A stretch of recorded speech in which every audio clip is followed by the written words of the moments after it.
Tina Bokuchava, ეთიანი ნაციონალური მოძრაობის თავმჯდომარეა ჩვენთან სტუდიაში. Tina, მოგესალმებით. მადლობა გადაცემაში სტუმრობისთვის. თქვენ შეხვდით ამერიკულ დელეგაციას და მინდა თქვენი შტაბ-ეჭრილება ვიკითხო, რას წაიღებს ამერიკული დელეგაცია საქართველოსგან იმ ფონზე, როცა აი ეს კადრები გავრცელა ფორმულამ, გადაიღო როგორი სისტემური ძალადობით უსწორდება მოქალაქეს პოლიცია, როცა მას გონია რომ კამერა არ იღებს. მოგესალმებით, მივესალმებით თქვენს მაყურებელს. ეს ნამდვილად ასე ხა თქვენ რაც თქვით ვისმენთ თქვენს სიტყვას. იქ რომ არ ყოფილიყო ფორმულას კამერა, ეს რომ საზოგადოებას არ ენახა, რომ ამგვარ ძალადობას ჰქონდა ადგილი, რა თქმა უნდა, ეს 10 პოლიციელიც დარჩებოდა დაუსჯელი, რატომ? იმიტომ რომ ქვეყანაში არის გაბოტონებული ტოტალურად დაუსჯელობის სინდრომი, სადაც ფორმაში მყოფი ადამიანები ძალადობენ, მათ შორის კონკრეტულად დავალებით მშვიდობიან დემონსტრანტზე მოძალადე პოლიციერი შემდგომ ბუნებრივია ჩვეულებრივ მოქალაქეზეც იძალადებს, რომელიც მაინც და მაინც რუსთაველზე არ არის გამოსული პროტესტის მიზნით, ხო? ამიტომ არის ასეთი სახიფათო ძალადობის სპირალი, ამიტომ არის ასეთი სახიფათო დაუსჯელობა, ამიტომ არის ასეთი სახიფათო ის რომ ქვეყანაში არ არსებობდეს კანონის უზენაესობა, ამიტომ არის ასეთი სახიფათო რომ სასამართლო არ იყოს მოწოდების სიმაღლეზე, იმიტომ რომ ეს უსამართლობა ნებისმიერ ადამიანამდე მივა.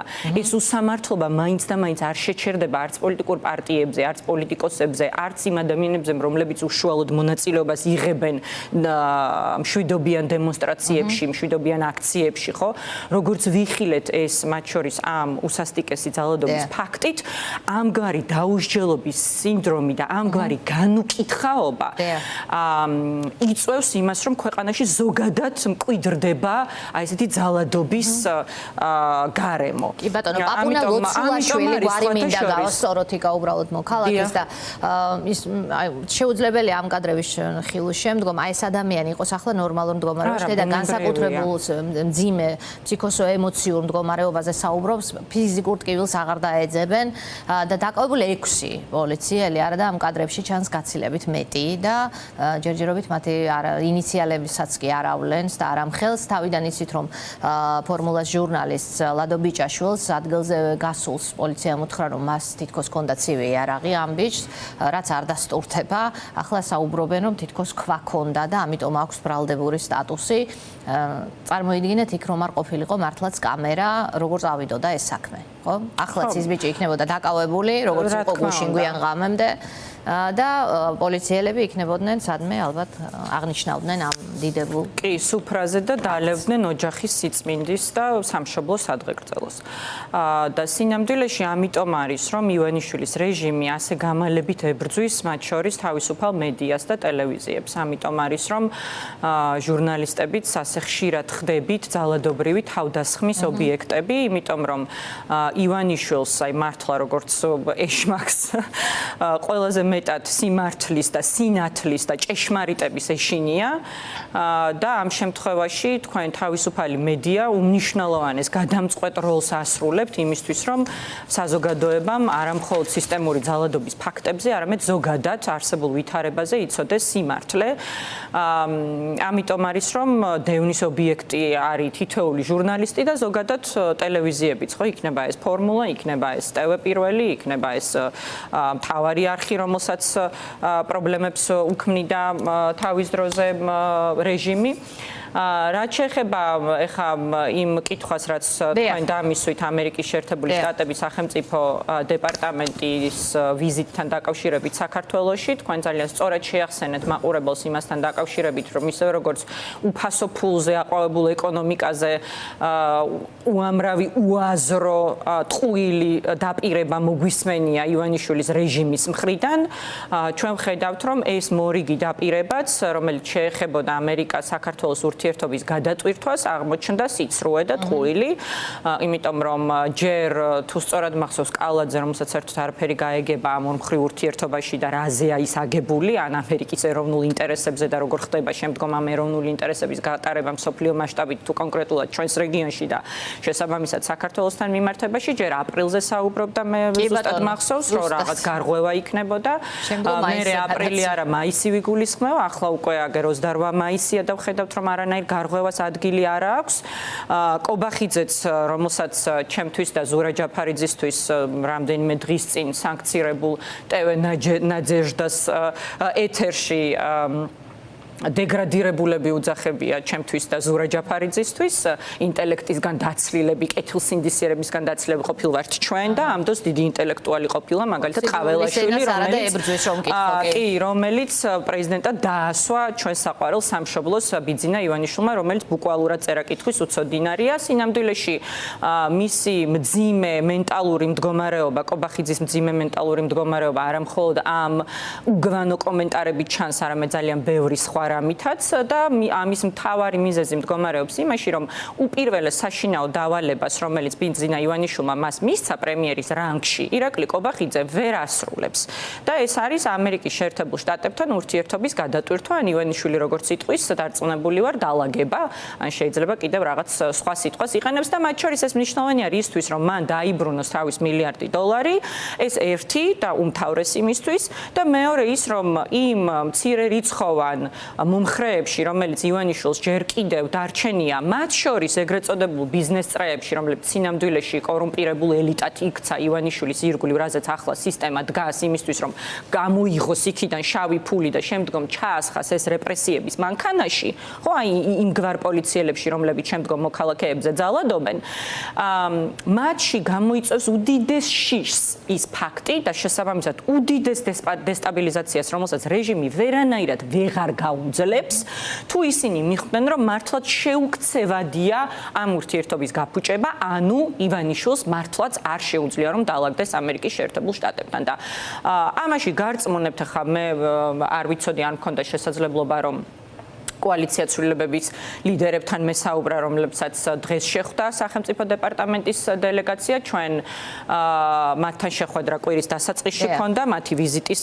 დასაწყისში და ძალიან კაფეოდ შემიძლია ვთქვა, რომ ამერიკის შეერთებული შტატები მოცემულ სტატუს კვოში სამწუხაროდ და ეს ძალიან იმას არ ვამბობ ნამდვილად არანაირად სიხარულით პირიქით, ეს არის უდიდესი გაშვებული შესაძლებლობა საქართველოსთვის, მაშინ როდესაც ვიცით რომ სომხეთსა და აზერბაიჯანთან დადებული ტრამპის მარშრუტის პირობებში მილიარდობით $, ჩაიდება ამ სავაჭრო ინფრასტრუქტურის განვითარებაზე, რომელსაც თან ახლავს მათ შორის ენერგოინფრასტრუქტურის განვითარება, ანუ ეს არ არის მხოლოდ და მხოლოდ სავაჭრო დერეფანი, რომელსაც თან ახლავს მათ შორის სხვადასხვა ტიპის ლოჯისტიკური ინფრასტრუქტურის განვითარება ამ პროექტის ირგვლივ და მილიარდობით $, რომელიც უნდა ჩაიდოს 150 მილიონი $, უკვე ჩადო ამერიკის შეერთებულმა შტატებმა. პირველ ფაზაში გათვალისწინებულია, რომ $5 მილიარდი უნდა ჩაიდოს ამ პროექტის განვითარებაში და შემდგომ ფაზებში უკვე დამატებითი 4 მილიარდი. ანუ მაშინ, როდესაც მიუხედავად იმისა, რომ ბუნებრივია ძალიან მადლობელი ვართ და ერთსულ მოსახლეზე საქართველოს ყოველთვის მოწინავე პოზიციებს იკავებდა ამერიკის შეერთებული შტატების მხრიდან საქართველოს მიმართ დახმარების თვალსაზრისით და საქართველოს დამოუკიდებლობის აღდგენიდან დღემდე $6.2 მილიარდი აქვს ამერიკის შეერთებულ შტატებს ჩადებული საქართველოში, მასშტაბს რომ შევხედოთ უბრალოდ აქ საუბარია ბოლო 35 წელიწადზე და ახლა ხედავთ რომ 1 და 2 წელიწადში შეიძლება ორჯერ ამდენი ჩაიდოს ამ კონკრეტულ პროექტში, რომლის პირდაპირ ბენეფიციარი შეგვეძლო რომ ყოფილიყავით ჩვენ, შეგვეძლო რომ ყოფილიყვნენ საქართველოს მოქალაქეები და ეს ბუნებრივია ასეც იქნებოდა ხა მართლა აი უდიდესი გულის ტკივილით ვკითხულობდი სოფო თქვენ გააცანით კიდეც მაყურებელს პრეზიდენტი დონალდ ტრამპის პოსტი, ხო, სადაც ის მხარდაჭერას უცხადებს ნიკოლ პაშინიანს არჩევნებთან დაკავშირებით და რა თქმა უნდა, ჩემი მხარდაჭერაც ასევე ნიკოლ პაშინიანს, იმიტომ რომ ის მნიშვნელოვან გარღვევის ავანგარდში აღმოჩნდა მისი ქვეყნისთვის და შესაბამისად ჩვენი რეგიონისთვისაც და ჩვენი მეზობლების წარმატება, ბუნებრივია ჩვენი წარმატებაც არის, მაგრამ გამოდის რომ აი მართლა ადამიანი მაპატიეთ ხა ნასუფრალზე რომ მივა და რაღაც რომ დარჩება, ესე უნდა იყოს საქართველოს, რომ იქნებ იქიდან რაღაცა ნამცეცები შევხვდეს. მაშინ როდესაც პრეზიდენტი დონალდ ტრამპი, რომელიც საქართველოში უკვე ნამყოფი იყო, რომელიც წლების წინ მეგობრობდა იმ დროინდელ საქართველოს პრეზიდენტთან, საქართველოს მესამე პრეზიდენტთან მიხეილ სააკაშვილთან, რომელიც მეგობარს ეძახდა, რომელიც ამბობდა, რომ ასეთი რეფორმები მსოფლიოში არსად არ მინახავსო. ეხლა საქართველოს ad იქნებოდა. ანუ ხო, შეუძლებელია რა პოლიტიკური გემოვნება დაკარგული ამ ქვეყანას. აქ წინსვლაზეც აღარ არის მხოლოდ ლაპარაკი რა დააფუჭა ივანიშვილმა, ხომ? ივანიშვილმა შეაჩერა სტრატეგიული პარტნიორობა და იმ შესაძლებლობებზე, რაზეც თქვენ ახლა საუბრობთ, იმ შესაძლებლობის როგორ შეიძლება სამხრეთ კავკასიაში ამერიკული ინიციატივის მიღმა დარჩენა წარმოგვედგინა ამ ქვეყნის? არა, თან წარმოიდგინეთ სოფო, ხა მუდმივად საუბრობენ მშვიდობაზე, ეს მატყუარა კრიმინალები, ფარისევლები. და ამ დროს მშვიდობის ყველაზე დიდი პროექტი. რაც კი თანამედროვე ისტორიაში ყოფილა ჩვენს რეგიონში. არის დღეს და ამის მთავარი არქიტექტორი არის კაცი, რომელთანაც საქართველოს პირველი პირი მეგობრობდა. და დღეს ეს კაცი წერს საქართველოს მეზობელ სომხეთზე და სამხრეთ კავკასიის მშვიდობაზე და კეთილდღეობაზე. და საერთოდ არ ახსენებს საქართველოს. აი მართლა არ ვიცი, ესეთი უძალობის, უმწეობის, უსუსურობის განცდა საერთოდ ოდესმე თუ ქონია ჩვენ სახელმწიფოს და ჩვენ ერს და ჩვენ ხალხს. წარმოუდგენელია, ხო, ის შესაძლებლობები, რასაც გვაკარგინებს ივანიშვილი. და ეხა ამ რისეც, ანუ ამ გადალაგებას, ასე ვთქვათ, რაც შეეხება, აქაც უნდა გვესმოდეს ძალიან მკაფიოდ, რომ ამერიკის შეერთებულ შტატებს აქვს თავის ეროვნული ინტერესები, ამ ეროვნული ინტერესების ფარგლებში, რა თქმა უნდა, მათი სურვილი იქნებოდა ნამდვილად, რომ ტრამპის მარშრუტი გასულიყო პირდაპირ მათ შორის შავ ზღვაზე, იმიტომ რომ ის რას ემსახურება? ის ემსახურება იმას, რომ ცენტრალური აზიის ტვირთები წამოვიდეს დასავლურ ბაზრებზე, იქნება ეს ევროპული თუ რა თქმა უნდა საბოლოო ჯამში ამერიკული ბაზარი არის მათთვის უმთავრესი, ირანის და რუსეთის გვერდის ავლით. ანუ ეს არის ალბათ ამ საუკუნის თუ არა და ჩვენი თაობის აუცილებლად ყველაზე მნიშვნელოვანი გეოპოლიტიკური გადალაგება იმ თვალსაზრისით, რომ რეგიონში ბოლომდე შემოდის მთავარ დომინანტ ლიდერად და ჰეგემონად, როგორც არის გლობალურად პრაქტიკულად, მაგრამ კონკრეტულად ახლა უკვე ჩვენს რეგიონში ამერიკის შეერთებული შტატები და საქართველოს, რომელიც ნატოში გაწევრიანებაზე საუბრობდა, რომელსაც ჯერ კიდევ წლების წინ უთხრეს, რომ დიახ, საქართველოს გახდება ნატოს წევრი, რომელიც საერთოდ რო იცოდეთ, ორმხრივი უსაფრთხოების არქიტექტურაზე საუბრობდა ამერიკის შეერთებულ შტატებთან, ხა ამაზე საჯაროდ ესე არ იყო საუბარი, მაგრამ წინა ხელისუფლების დროს ამაზე იყო საუბარი, იმიტომ რომ ნატოს თავისი ქარტი აქვს, თავის წესები არსებობს იმ ფაქტიდან გამომდინარე, რომ საქართველოს დოკუმენტზე იყო საუბარი. ახლა კონკრეტულად ესე დოკუმენტზე და დეტალიზაციაზე საუბარი არ ყოფილა, მაგრამ სტრატეგიული საუბარი ამ თემაზე არსებობდა. ისევე როგორც იცით, რომ ახლა მაგალითად სხვადასხვა ტიპის უსაფრთხოების არქიტექტურის შექმნას ეძებს დიდი ბრიტანეთი უკრაინასთან და მაგალითად პოლონეთთან ერთად, ხო? საუბარი ასევე შავი ზღვის უსაფრთხოების არქიტექტურის გაძლიერებაზე და ასე შემდეგ. ანუ ძალიან ბევრი შესაძლებლობა არსებობს, მათ შორის ნატოს მიღმაც. თუ თქვათ ნატოში რაღაც გარკვეული წინაპირობები არსებობს, მათ შორის ქვეყნის დეოკუპაცია, ყოველთვის განიხილებოდა საკითხად, ხო? ასე შემდეგ და ნუ მაშინ საერთოდ სხვა მოცემულობა იყო იმ თვალსაზრისით, რომ სამწუხაროდ მაშინ გერმანია იყო ყველაზე დიდი სკეპტიკოსი, მაშინ როდესაც ეხლა გერმანიის კანცლერი ჩემი აზრით ყველაზე სტრატეგიულად უყურებს ევროპის არქიტექტურას და რამდენად მნიშვნელოვანია იქ მათ შორის საქართველოს როლი, მაგრამ დღეს რომ საუბარი არ არის, ანუ არც უსაფრთხოების არქიტექტურის შექმნაზე, არც სავაჭრო არქიტექტურის შექმნაზე, არც ენერგო ინფრასტრუქტურის ნაწილში საქართველოს როლზე, სადაც უდიდესი როლი ექნებოდა ანაკლიის პორტს, ან თუნდაც ანაკლიის პორტის არარსებობის პირობებში, თუმცა რა უშლიდა ამას ხელს არაფერი, გარდა ივანიშვილის მმართველობისა. ფოთის პორტის გაფართოვებაც კი შეიძლება და პირველად მოკლევადიან ეტაპზე იმისთვის, რომ საქართველოს ეს პირდაპირ ჩვენი მართლა ისტორიული ყველაზე დიდი პლუსი, ხო, გეოგრაფიულად და გეოპოლიტიკურად რაც გვაქვს შავი ზღვა ჩვენი გასასვლელი დასავლურ ცივილიზაციაზე გამოგვეყენებინა. საქართველოს არ რაღაცა ჩიხი, საერთოდ ჩაკეტილი მართლა უკანა ეზო, მართლა ივანიშვილის ამოცანა.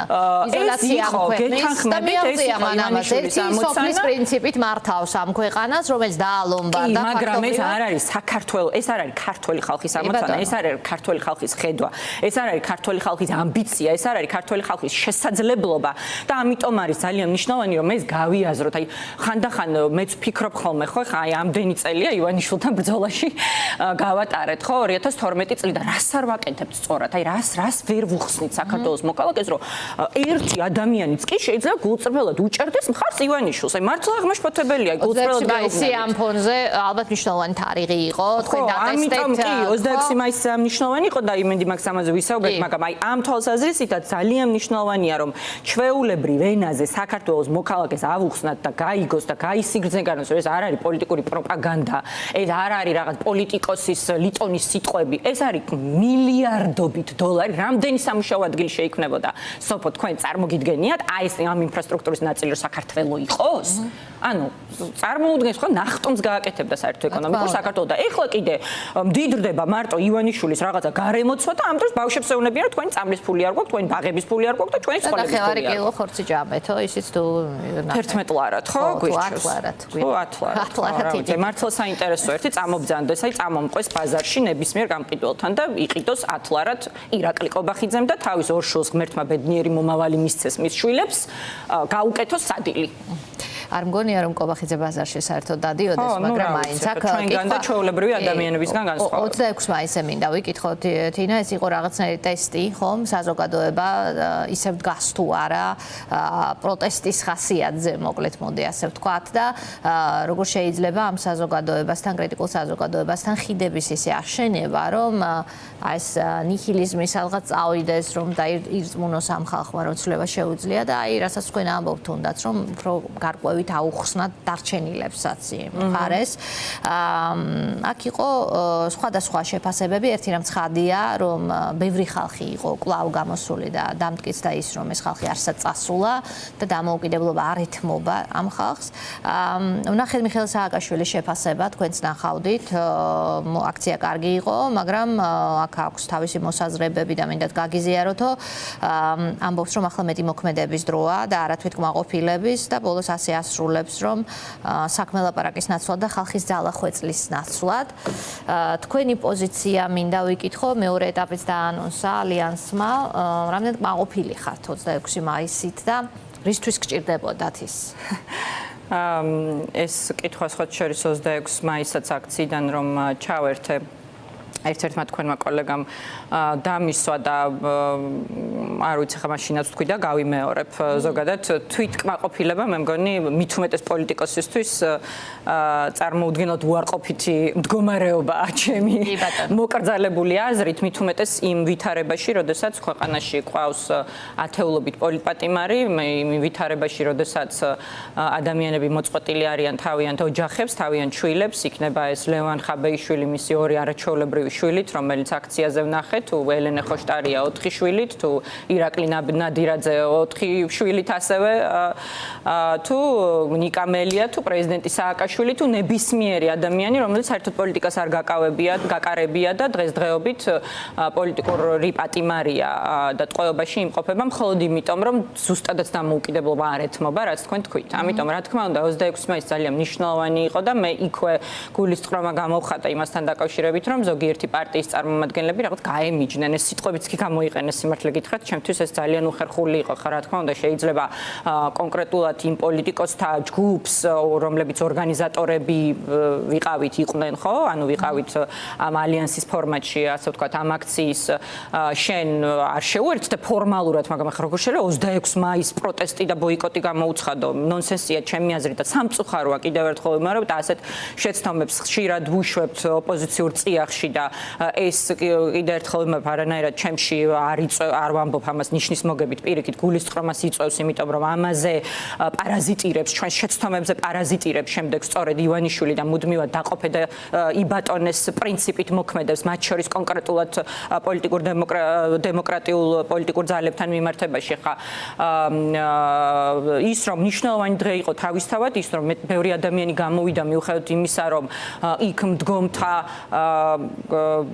დიდი ნაწილი დარწმუნებული ვარ, რომ აქციების დროს ან გაზით არის მოწამლული, ან უშუალო ფიზიკური ძალადობა განუცდია, ან დაჯარიმებულია და დაყადაღებულია, ან ოჯახის წევრი ციხეში ყავს, ან ასე შემდეგ, ხო? ხა პოლიპატიმრების ოჯახებს წევრებს რთავდნენ ჩემს ეთერამდე და ვისმენდი და იქაც რომ ხვდები ხოლმე, ბუნებრივია მათ განწყობას და სულისკვეთებას რომ ხედავ, მართლა ძალიან მძიმეა და ისინი ამბობდნენ, ძალიან სწორად გამოხატავდნენ იმ სახალხო ემოციას, რომელიც იქ იყო და ამბობდნენ, რომ რა თქმა უნდა ეს დიდი ზეიმის დღე უნდა იყოსო, ხო? ჩვენი ქვეყნის დამოუკიდებლობის აღდგენა 35 წელი გავიდა იქიდან და სამწუხაროდ ვერ არის, არ არის საზეიმო განწყობა საზოგადოებაში, რატომ? იმიტომ რომ ესეთი უსამართლობით არის მოცული ეს ქვეყანა, როდესაც ადამიანებს სწორედ იმ დამოუკიდებლობის დაცვისთვის, რომელიც 91 წელს მოიპოვა ჩვენმა ქვეყანამ, დღეს ციხეებში ყრიან. და პოლიტიკურად დევნიან, ან ფიზიკურად თავს ესხმიან, ან სამსახურებიდან ყრიან, ან სხვაგვარად ჩაგრავენ, ხო? ამიტომ თვითკმაყოფილებაზე საერთოდ საუბარი არ არის, რაც შეეხება მომავალ ბრძოლას, რა თქმა უნდა, მე გავეცანი ამ პოსტს, რომელსაც თქვენ ციტირებთ, პრეზიდენტი სააკაშვილის და ზოგადად იმ დღესაც სანამ ამ პოსტის წაკითხვის შესაძლებლობა მექნებოდა ან რაიმე კომუნიკაციის პრეზიდენტ სააკაშვილთან, მაშინვე რა თქმა უნდა ჩემი რეაქციაც სწორედ ეს იყო, ესეც მათ შორის სწორედ ხალხიდან ამოსული ენერგიიდან და განწყობიდან გამომდინარე, რომ დღეს ჩვენი დავალება, პოლიტიკოსების მთავარი დავალება, კი, ეს მნიშვნელოვანი იყო, ადამიანები გამოვიდნენ, მათ აჩვენეს, რომ მათ არ ეშინიათ, მათ აჩვენეს, რომ ისინი არ ჩერდებიან, რომ რეპრესიული მანქანა ამ ქვეყანაში ვერ მუშაობს, რომ ივანიშვილმა საქართველოსგან რუსეთი ვერ შექმნა და ვერ შექმნის, მაგრამ ის რომ მათ შორის რეგიონში არსებული პროტესტის კერები, იმიტომ რომ ძალიან ბევრი ადამიანი ვნახე, მაგალითად ჩხოროწყუს მუდმივი აქციების ორგანიზატორები თუ ბათუმის თუ სხვადასხვა რეგიონებიდან ჩამოსულები, ჩვენ მაქსიმალურად ხელი შევუწყოთ, რომ ეს საპროტესტო ენერგია არა მხოლოდ შევინარჩუნოთ ქვეყანაში, არამედ რაღაცნაირად ამის გაღვივება მოვახდინოთ და შემდგომ გავაერთიანოთ. ამ თვალსაზრისით ვფიქრობ, რომ მნიშვნელოვანი განაცხადი გაკეთდა, მნიშვნელოვანი წინ გადადგმული ნაბიჯი, მაგრამ მე ზოგადად ფრთხილი ოპტიმიზმის მომხრე ვარ ხოლმე და უფრო მეტი არა რაღაც ბრავადოს და თვითკმაყოფილების, არამედ მუშაობის, ძალიან წყობრი, თანმიმდევრული, სისტემური, პრინციპული, დაუღალავი და უშიშარი მუშაობის ყველას მხრიდან და მე მჯერა ნამდვილად, რომ ეს თავის შედეგს გამოიღებს. ამიტომ მადლობა, უდიდესი მადლობა, უღრმესი მადლობა ადამიანებს, რომლებიც 26 მაისს გამოვიდნენ, რომლებმაც კიდევ ერთხელ აჩვენეს, რომ ეს პროტესტი არსად წასულა და ის აუცილებლად გაგრძელდება, მაგრამ რა თქმა უნდა, ჯერ ისევ და ისევ ჩვენზეა, რომ ჩვენ ეს პროტესტი უფრო გავაფართოვოთ და შემდგომში კიდევ უფრო დიდი მასშტაბით ვაჩვენოთ ივანიშვილს, რომ ეს ქვეყანა არ გარუსდება და რუსეთს ვერ შექმნის ივანიშვილი ამ ქვეყნიდან. და ხა რა თქმა უნდა, ამერიკელების მხარდაჭერა ქართული ხალხის მიმართ, რისი დასტურიც არის მათ შორის ის, რომ უკვე მესამედ ბოლო 2 თვის მანძილზე პიტერ ანდრეოლი, რომელთანაც ჩვენ ამერიკაშიც ჰქონია შეხვედრა და მნიშვნელოვანი ფიგურა იმ თვალსაზრისით, რომ მრავალი ათეული წელია სახელმწიფო დეპარტამენტში მუშაობს და დირექტორია უშუალოდ იმ დეპარტამენტის, რომელიც კურირებს ჩვენს რეგიონს, მათი მხრიდან ამგვარი მხარდაჭერა ქართული ხალხის თავისუფლების მიმართ, ჩვენი სახელმწიფოებრიობის მიმართ და ჩვენი დამოუკიდებლობის მიმართ, რა თქმა უნდა, მნიშვნელოვანია, მაგრამ ეს ყველაფერი არის ჩვენი ისევ როგორც თავის დროზე ჩვენი მოსაპოვებელი იყო, ახლა არის ჩვენი შესანარჩუნებელი.